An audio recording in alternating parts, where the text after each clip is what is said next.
really, my first question asks you to put in perspective a little bit what we see in Ukraine at the moment. For over 8 years, your organization has advocated for many of the reforms that are being attempted now. If we were to come up with a scorecard of anti-corruption reforms in Ukraine and their state, what would that be for you? What should be looking for, and what are some of the challenges that are still remaining? Thank you, Alex. Thank you for the invitation. My honor to be here with you. I'm not sure whether effectiveness of our anti-corruption work actually could be properly perceived by the broader audience. One of the core pillars of anti-corruption reform we were advocating in Ukraine after the Revolution of Dignity is improving transparency and creating tools and instruments to reveal and expose corruption. And many tools were developed in Ukraine, very innovative tools, which further we will be discussing during this forum with colleagues, like the public procurement system, ProZorro, the award-winning system, one of the best in the world. Then asset disclosure system of public officials. It's one of the most comprehensive also in the world. Ukraine was the first country in Europe to introduce public registry of beneficial ownership in our corporate registry. We've got EData. This is the system where anyone can monitor the spending of public funds. So all these tools together create opportunity for citizens, for civil society, for investigative journalists to reveal and expose corruption, which is crucial, which is important, which is the first important step in fighting corruption. However, alone, this step is not contributing to the perception of public and of the audience that there is a progress. So people just get more information about corruption, which is from one side good because it harms those who are being exposed. But on the other side, people feel that there is more corruption. It doesn't mean that there is more corruption. That's important to know. And very interesting thing that it matters not only for Ukrainian public, it also matters for the world and American public. Ukraine is being perceived probably among average Americans as the most corrupt country in the world, which is not true. The only reason it is being perceived like that is because we are actually fighting corruption and because there is progress, and because the stakes are so high. So this is the first thing, first pillar.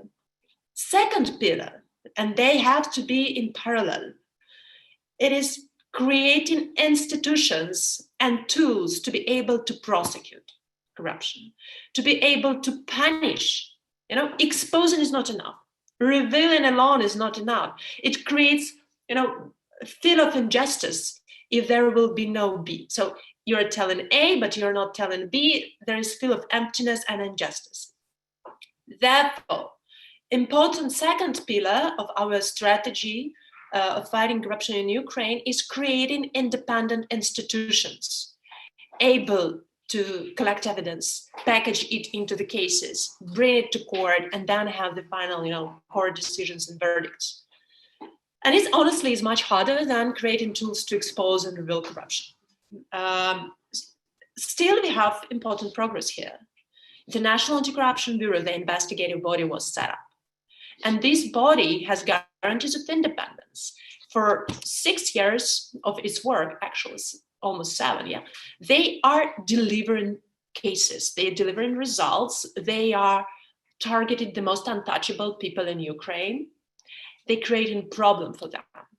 However, this also doesn't help this agency to survive, because those people whom they are targeting, they are either oligarchs or people instrumental for oligarchs or some other, even external enemies like Russia. And then all these people, they have influence over media. They control TV channels, they own TV channels. And they are using these TV channels to present to the broader audience, to Ukraine, that this National Anti-Corruption Bureau is doing wrong things, that it's a very bad agency, that it's not delivering nothing. However, it delivers. There is Special Anti-Corruption Prosecutor's Office. There is High Anti-Corruption Court. Actually, a very unique tool, a unique institution, which we developed using the foreign experts participating in the selection of anti-corruption judges, and it proved to be effective. So altogether, these independent bodies, they pose threat to organized crime and corruption networks. As they are posing this threat, they are being under constant attack. And honestly, during the last 3 years, it's probably our major focus is to protect this anti-corruption framework from various attacks.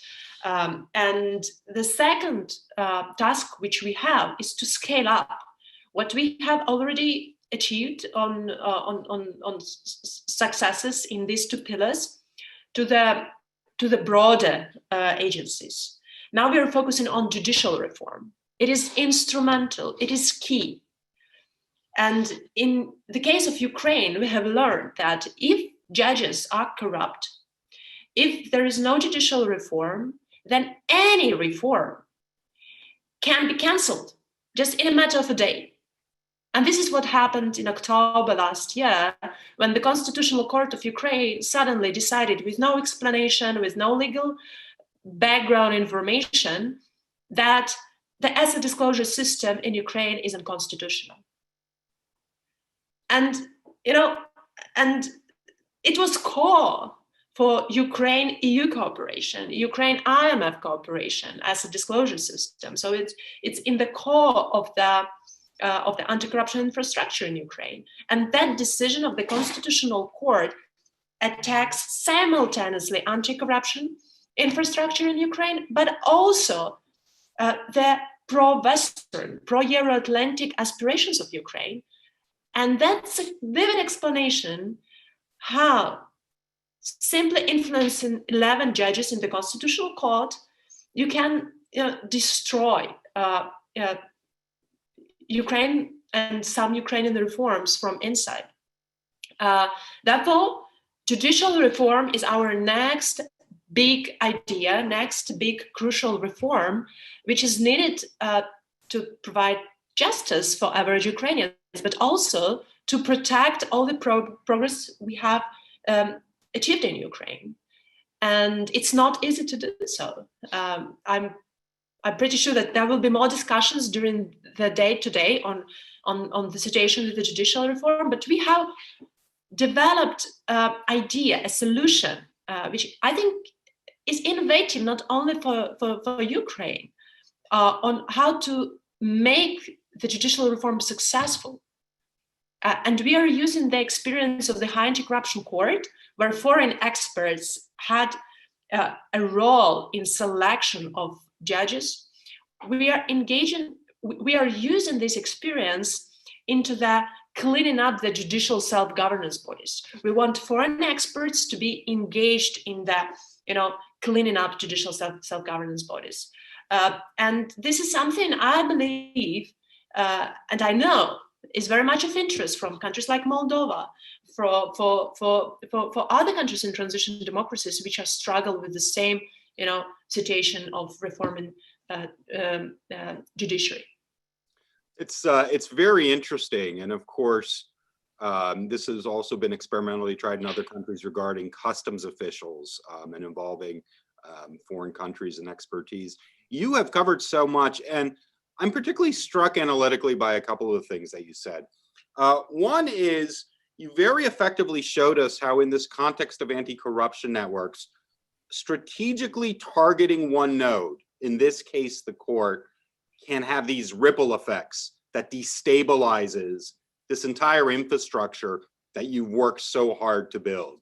And it seems like the other side now is starting to acquire a laser-like precision in what to target and the maximum effect that they're going to target. The other thing that really struck me was your mention of the role of the media. See, this I think is quite counterintuitive to many anti-corruption activists everywhere, because we're used to thinking of the media, national media, investigative journalism as part of the anti-corruption network, one that highlights, exposes, disseminates information, holds to account. And what you're telling us is because of the oligarch control of the media, that sometimes it's the opposite that happens, that the media then gets involved in the pushback and the stigmatization of anti-corruption efforts. And I find that a really important takeaway from this proceeding. Now, I'm interested perhaps in any follow-up reactions you have, but I want to switch now to the outside-in perspective. I think it's fair to say that over the last 4 years here in the United States, we have learned more and more about corruption networks in Ukraine. First, I think through the Mueller probe and the investigation in some of the figures involved, especially the dealings of Paul Manafort under the Yanukovych government, as well as Gates's deputy. We learned a lot of the actions of US-based law firms in their PR relations and conduct. And of course, there were indictments for money laundering and for failing to disclose offshore assets related to those. And then, of course, the second big event was the impeachment, where we saw, again, under the hood, some of the transnational networks operations, the ties to Russia, how information and disinformation about corruption itself became a battlefield. So I'm wondering if you can tell us a little bit from your perspective, how do you see Western, in particular, US understanding of their role or our role in facilitating these types of networks? Are we finally starting to get it? What are some of the notes of progress that you see on our side in tackling the types of issues that will facilitate your anti-corruption work? And what could we do better still on our side in terms of acknowledging and improving our role in the transnational sphere here? Quick answer. There are extremely knowledgeable people and experts in the US, including governmental officials, who are getting it, who understand the problem, and who are trying to do everything possible to solve the problem of enablers in the US and in the West who are actually facilitating and helping and covering up these organized crime and corruption networks. But it's not in the mainstream politics yet in the US. And I think this, I fully agree with Alexander that these people and these agencies, they need more resources and more staff. And I hope actually that, this including corruption and weaponization of corruption into the national security threat will hopefully get more resources for them. So I'm optimistic about the US. I like that, the dynamics there. I'm less optimistic about the European Union and EU member states. So I don't sense and don't feel and don't see any signs of understanding and realizing that corruption is actually the national security threat, and that corruption and geopolitical weaponized corruption is a threat to the Union, to the European Union. I don't see that. I see a person responsible for disinformation. I see that climate change is very on top of the issues, but nothing about corruption as a weapon, and which is used actually to attack the European Union. But from perspective of Ukraine, it's very visible how EU as a union, as the union of very wealthy and successful democracy is being attacked and weakened and weaponized, is being attacked by corruption. What could be done? What else could be done? And how important are these enablers and access to Western law firms, PR agencies, financial institutions for corruption to thrive in countries like Ukraine. Honestly, if there was no international element, if there was no access to these resources for organized crime and corruption networks and oligarchs, if the problem was only inside Ukraine, I'm pretty sure that we Ukrainians would have already solved this problem.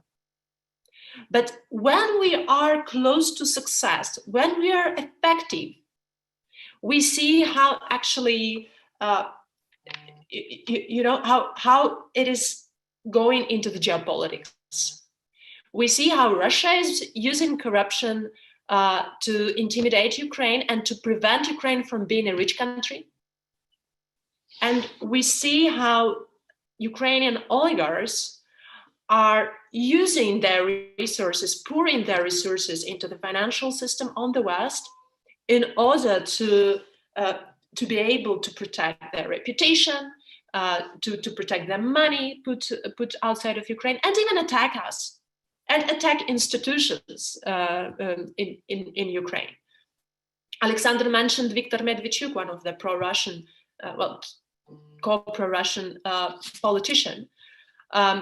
I'm very happy that Volodymyr Zelensky sanctioned him and sanctioned the media empire he had. But he actually registered in asset declaration on his wife 98 companies. 44 of them were registered in Cyprus, and in the UK and in other countries in the West. So these people need access to the West in order to move money and to get money, in this case from Russian oil, and pour it back to Ukraine into anti-Western and anti-Ukrainian activities. So what could be done? There has to be a synergy between US and European Union, UK and Switzerland. I hope that there will be leadership from the US to shake up and to wake up the European Union. Listen, guys, come on. It's national security threat in the US. It's also a threat to you. It's actually a threat to democracy. Corruption is a hybrid threat to democracy. And we are in one boat. We have to put efforts together. We have to, if we are sanctioning bad guys, let's do that together. Let's improve the EU sanctioning mechanism. If we are banning visa and try, let's say for oligarch Kolomoisky, let's do it together. Let's ban visa and try also for the EU member states, for Switzerland, for the UK. And I'm sure that the same approach could be very much, supported by pro-democracy movements in Russia. I care about these people. I care about Alexei Navalny. I care about Mr. Kara-Murza and other pro-Russian, pro-democracy people in Russia who are fighting for their country, for a chance to build a good country. And their key message to the West is, listen, guys, Kremlin already integrated to the EU. All the assets are kept there. Moscow is integrated in the US.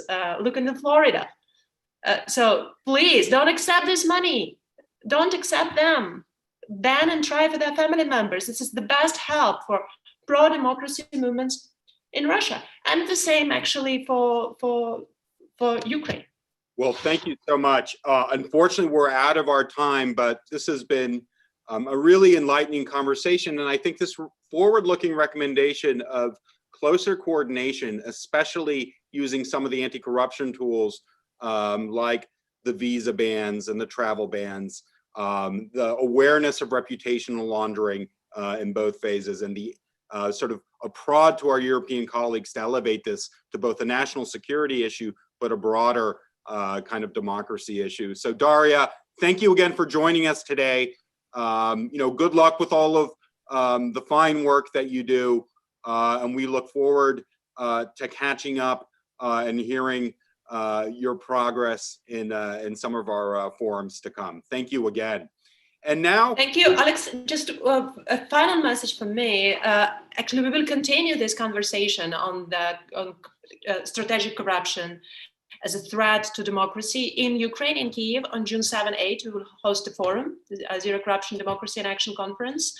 So I'm inviting everyone. It will be in the hybrid format. I will disseminate the link. You could register. Perfect. Yes, if you could put the link in the chat box, then everyone can see it. We will also include it with our report for the event. So yes, thank you for that. We look forward to that.